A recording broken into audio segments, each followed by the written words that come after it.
it was very difficult for him to divulge some of the abuse that had happened to him, even so much to the point where he even broke down and cried about it. And he said, I didn't want you to know this.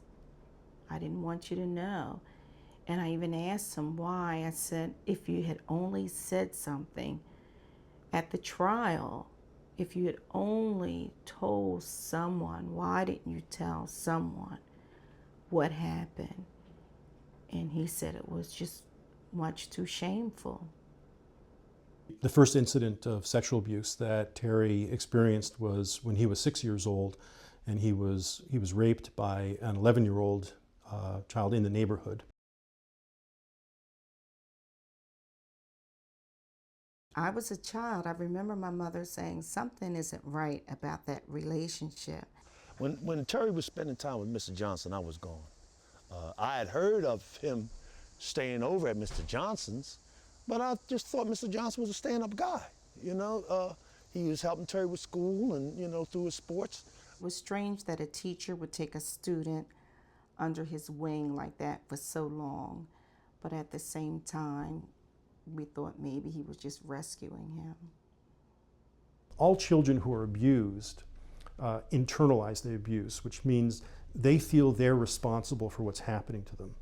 And when you're a male and you're being sexually abused, if you feel responsible for what's happening, then this is a horrendous secret that you feel you must keep from everyone no matter what. None of us would have said anything. And some of us to today would not have said anything. Until the grave, none of us would, most of us still wouldn't have said nothing.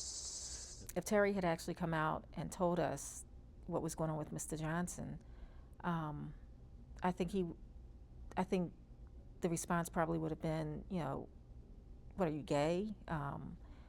You know, people treating him differently, ostracizing him. In addition to the rapes when he was 6, in addition to the rapes and sexual abuse that he suffered by Mr. Johnson, the teacher, when he was a young adolescent, Terry was placed in a juvenile facility briefly.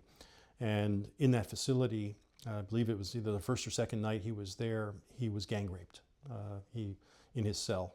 It was violent, sudden, absolutely terrifying to him. Yes, Terry confided in me this one night.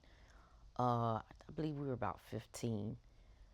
He came over to my house and we were sitting on my porch. It was really late. And Terry started telling me how he had been raped, and he cried. And I never, ever saw Terry, even when all those times his mom was beating him, he held, even though it might be like a little teary, but you could see him trying to hold those tears in, but he just let loose.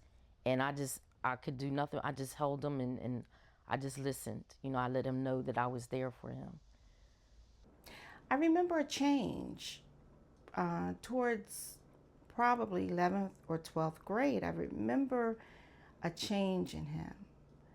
But then I was in 11th and 12th grade, so I couldn't really pinpoint what that was, but it was something different, very different about him. All that sexual abuse left him with such a damaged sense of his own boundaries and his own right to say, no, you don't touch me, or no, you can't do that to me, or no, you can't buy that from me. Somebody who's been sexually abused doesn't have that inner sense of, this is my body, this is my integrity, you know, you can't breach this. It's been breached from the time he's been 6 years old. So from the standpoint of a sexual predator, Terry Williams was a prime target. I did go to see him recently, and we talked about quite a few things, and we talked a little bit about some of the sexual abuse and things like that. And if there were any doubt in my mind about it prior to that time, it was erased when he started talking, because what I saw, I can only describe as the eyes of a boy coming from a man. And that's what I saw. I knew those eyes. I knew his eyes softened. I saw the hurt, I saw the shame, I saw the embarrassment, the fear.